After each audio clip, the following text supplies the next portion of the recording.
안녕하세요. 김강욱 노무사입니다. 이제 근로기준법 알자 제29회차 강의를 시작하도록 하겠습니다. 제29회차 강의의 주제는 근로기준법 적용과 제외에 관련된 부분입니다. 교재 348페이지를 보시면 근로기준법 11조 1항에 근로기준법은 상시 5명 이상의 근로자를 사용하는 모든 사업 또는 사업장에 적용한다라고 되어 있습니다. 그래서 여기 상시 5명 이상의 근로자가 사용되는 모든 사업 또는 사업장에 근로기준법이 적용된다는 점을 알 수 있습니다. 다만 이제 동거하는 친족만을 사용하는 사업 그리고 가사 사용인에 대해서는 근로기준법을 적용하지 않는다고 단서를 달고 있네요. 여기 동거하는 친족만을 사용한다 이럴 때 이 친족끼리 어떤 사업을 하는 이런 상황에서 그 근로기준법이라는 법을 들이대는 건 그거는 적절하지 않다라는 이런 판단에서 이 법 적용을 제외하고 있는 것 같습니다. 또 가사 사용인의 경우 그래서 어디까지나 그 집안을 도와주는 이런 역할을 하시는 분이니까 좀 사생활적인 측면이 강하죠. 그래서 바로 그런 이유에서도 여기에 대해서는 근로기준법이라는 법을 적용하지 않는다고 되어 있는 것입니다.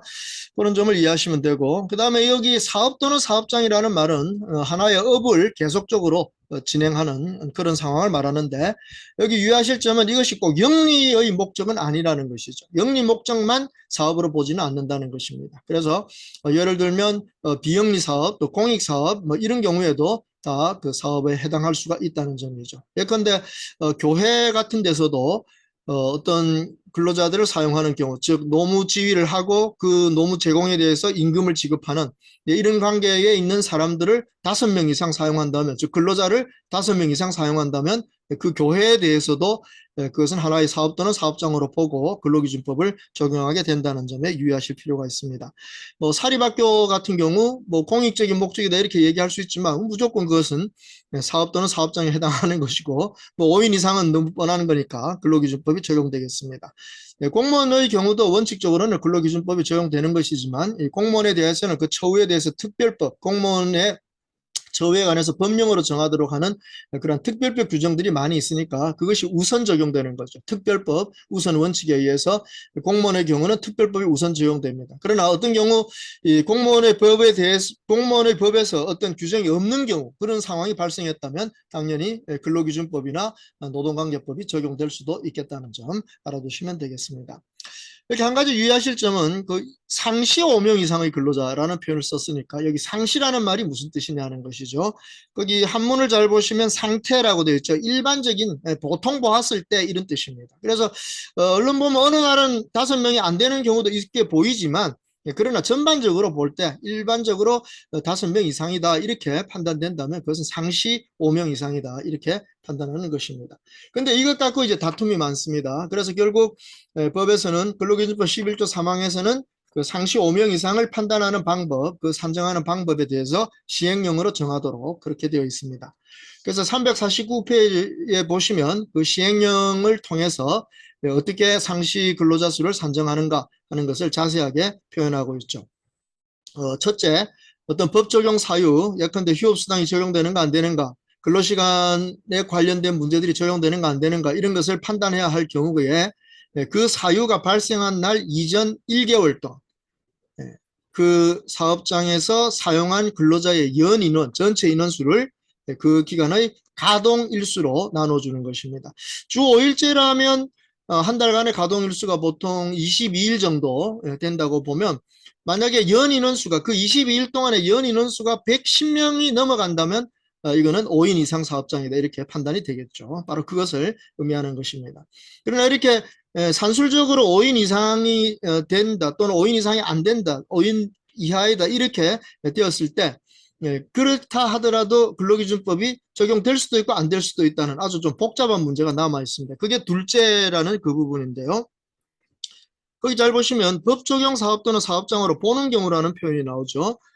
해당 사업 또는 사업장의 근로자 수를 산정한 결과 법 적용 사업 또는 사업장에 해당하지 않는 경우, 즉 5인 이상이 안 된다 이 말이죠. 4인 이하라 이 말입니다. 그런데도 그 산정기간에 속하는 일별로 따질 때 근로자 수가 법 적용 기준에 미달한 일수가 2분의 1 미만인 경우, 그러니까 4인 이하가 되었던 날수가 2분의 1 미만이라면 이 경우는 법을 적용해야 된다 하는 것으로 본다는 점에 유의하실 필요가 있습니다. 거꾸로 5인 이상으로 계산이 나오긴 했지만 거기 일별로 따져보았을 때 법 적용 기준에 미달한 일수, 즉 4인 이하였던 그런 날수가 2분의 1 이상, 즉 더 많다, 반 이상이 된다 이 말이죠. 그럴 경우에는 오히려 이 법을 적용하지 않는다라고 하는 규정을 두고 있습니다. 그래서 여기 이 둘째 부분, 이게 상당히 헷갈리고 어려운 부분이기 때문에 이 법령에 나와 있는 그 규정 자체를 여러 번 읽으셔서 우리가 확실하게 이해를 해 두실 필요가 있습니다.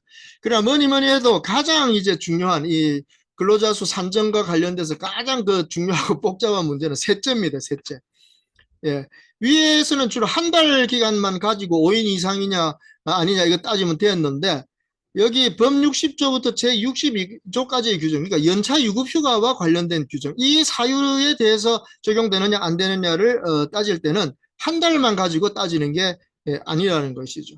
그래서 그 사유 발생일 전 1년 동안 매월 계산을 해서 그 매월의 단위를 1년간, 즉 12개월 동안 그 계속해서 5명 이상을 사용했는가, 그때만 이 연차 유급휴가 규정이 적용된다라고 하는 것입니다. 그래서 이게 이 세 번째 문제가 아주 복잡하고 잘 좀 이해를 해 두실 필요가 있다는 점 알아두시고요.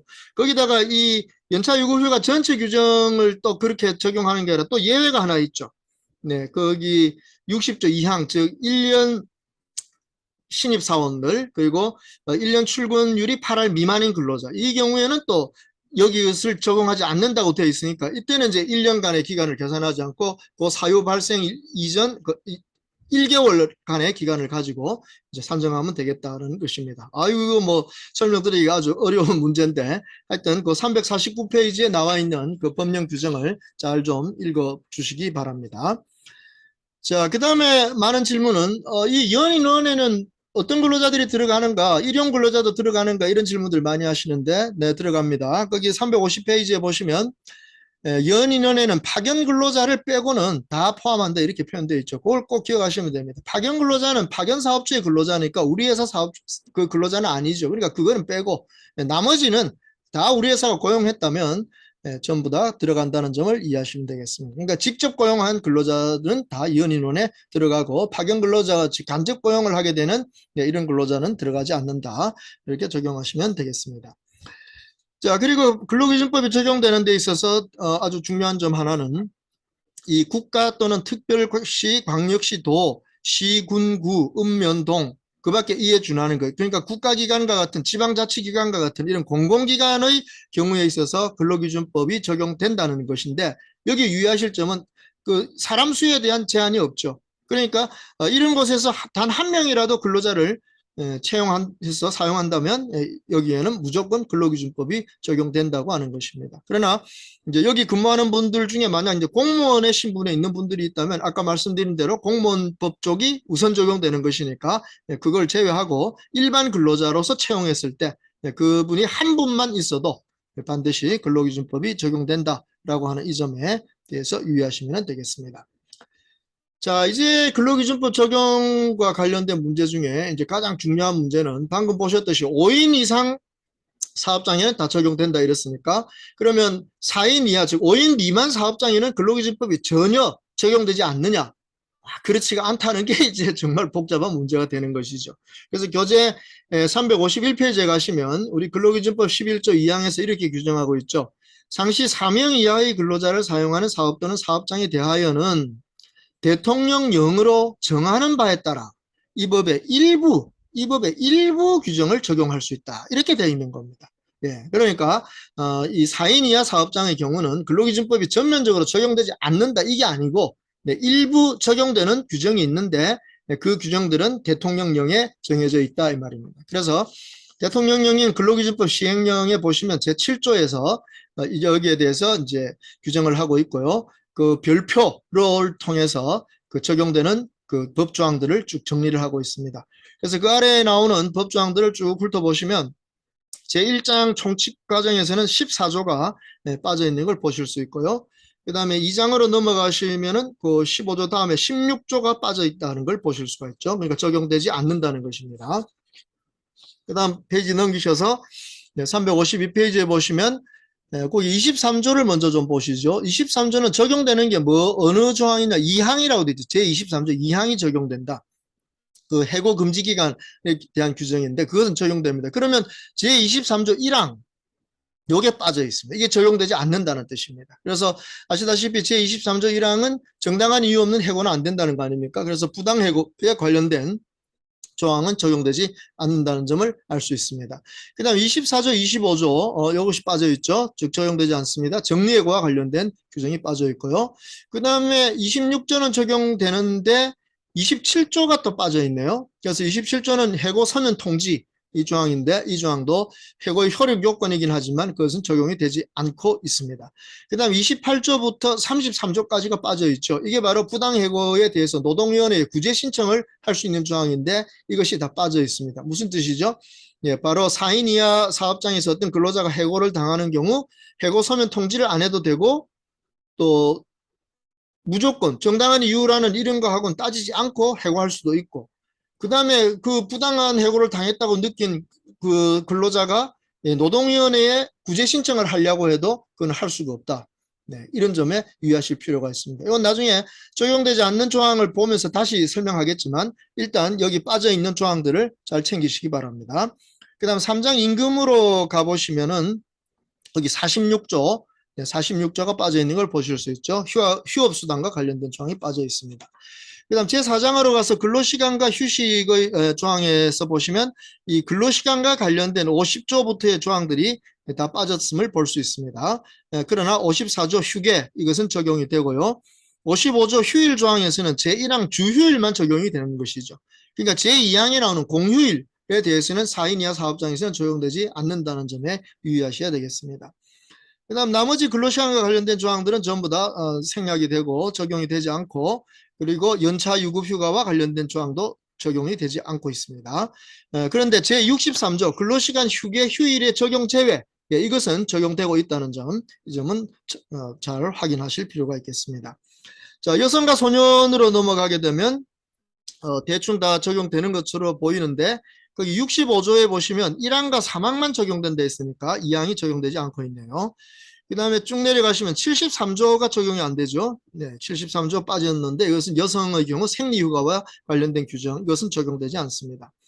그 다음에 74조는 적용됩니다. 출산 전후 휴가들 이런 것이 적용되지만 74조의 2, 태아 금진 휴가, 그 다음에 75조 육아시간 이런 조항들은 적용되지 않고 있습니다.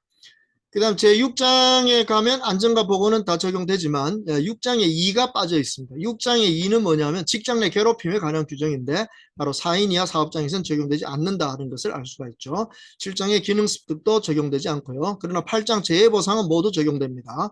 그리고 제9장 취업규칙 적용되지 않습니다. 4인 이하 사업장이니까 취업규칙은 10인 이상 근로자를 사용할 때 적용되는 거니까 당연히 네, 적용되지 않겠죠. 그래서 9장 지역규칙이 몽땅 빠져버렸습니다.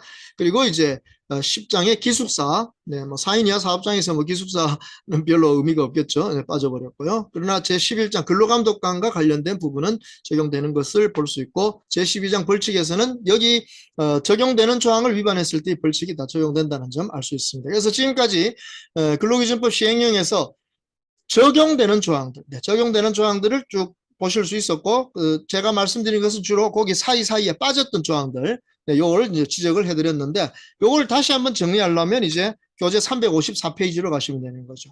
어쩌면 우리 노무사 수험생들의 경우에 있어서는 이 적용되지 않는 조항이라는 요 354페이지부터 정리된 요 부분이 더 중요할 거예요. 이게 더 시험에 자주 나올 가능성이 높다는 것이죠. 그래서 이 적용되지 않는 법 규정을 쭉 정리해 놨습니다. 14조 법령 주요 내용 등의 게시 부분, 그 다음에 19조 근로조건 위반했을 때 2항의 기항여비 부분이 적용되지 않는다는 것이고 23조 아까 설명했죠. 1항의 부당해고와 관련된 부분은 적용되지 않습니다. 24조 25조 경영상 이유 정리해고 조항 적용되지 않고 27조 해고 서면 통지 적용되지 않고 그리고 28조부터 33조까지 부당해고 구제 신청과 관련된 부분이 적용되지 않는다는 걸 볼 수 있습니다. 3장 임금에 가면 46조 휴업수당 이것이 적용되지 않습니다. 그 다음에 4장 근로시간으로 가면 50조부터 53조까지 근로시간에 관련된 일반적인 내용들이 적용되지 않습니다. 다만 54조 휴게시간은 적용된다. 이거 예외를 아까 잘 유의하시라고 했죠. 적용됩니다. 54조 휴게시간은 적용됩니다. 자, 55조, 56조, 57조, 58조 다 적용되지 않고요. 59조까지 적용되지 않고 60조, 61조, 62조 연차 유급휴가에 관련된 것도 적용되지 않습니다. 자, 그 다음에 여성과 소년으로 가면은 64조가 적용되지 않는다고 했는데 요거는 그 교재가 잘못됐습니다. 64조 최저 연령과 취직 인허증 이것은 적용되는 것입니다. 그래서 교재를 구입하신 분은 거기 355페이지에 있는 그 제 64조 이것은 지워버리시기 바랍니다. 죄송합니다. 불편을 드려서. 그 다음에 이제 적용되지 않는 부분이 있어서 그 70조의 야간 근로와 휴일 근로 제한하는 부분, 그 다음에 생리휴가, 태아검진 시간, 또 육아 시간 이런 부분들이 적용되지 않는다는 점을 확인하시고 직장 내 괴롭힘도 적용되지 않는다는 거 보시면 되겠습니다. 그리고 그 아래는 뭐 취업규칙 적용되지 않는다는 거 그런 점을 다시 한번 확인하시면 되겠습니다. 그래서 참 이 근로기준법이 적용되느냐 적용되지 않느냐 하는 것이 별거 아닌 문제인 것 같아도 그 5인 이상 이것을 계산하는 방식에 있어서 좀 특이한 점들, 특히 연차 유급휴가와 관련해서 산정하는 방법 이런 부분에는 좀 유의를 하시고 이제 실제로 적용되는 규정과 적용되지 않는 규정, 즉 4인 이하 사업장에서 적용되는 규정과 적용되지 않는 규정 이것을 잘 구별해 두시기 바랍니다. 저도 이게 잘 기억을 못 해가지고 항상 어떤 문의가 들어오면 할 수 없이 이제 찾아보는 수밖에 없는 것 같습니다. 그래서 우리 실무자들은 뭐 다 그렇게 실제로 찾아봐야 되지만 이제 우리 수험생들은 결국 시험을 치려면 이걸 이제 암기하실 필요가 있기 때문에 네, 할 수 없이 이제 354페이지, 55페이지에 나오는 적용되지 않는 규정 이것은 이제 철저하게 외워두시면은 네, 그 반대쪽은 다 적용되는 것이라고 보시면 되는 거니까 네, 그렇게 준비를 하실 수밖에 없을 것 같습니다. 자, 이렇게 해서 제29회차 강의 근로기준법의 적용과 제외에 관한 부분을 다 살펴보았습니다. 정말 이제 드디어 마지막 제30회차 강의만 남아있는 것 같습니다. 30회차 강의에서는 우리가 그 단시간 근로자라는 문제 여기에 대해서 좀 살펴보도록 하겠습니다. 알바라고도 표현하고 또 여기에 그 연소 근로자들이 많이 사용되는 문제가 있기 때문에 여기 근로기준법의 보충 강의의 내용으로서 이 단시간 근로자라는 이런 제목 아래 바로 그런 그 연소 근로자의 문제까지 같이 좀 살펴보도록 그렇게 하겠습니다. 그러면 제30회차 강의에서 뵙도록 하겠습니다. 감사합니다.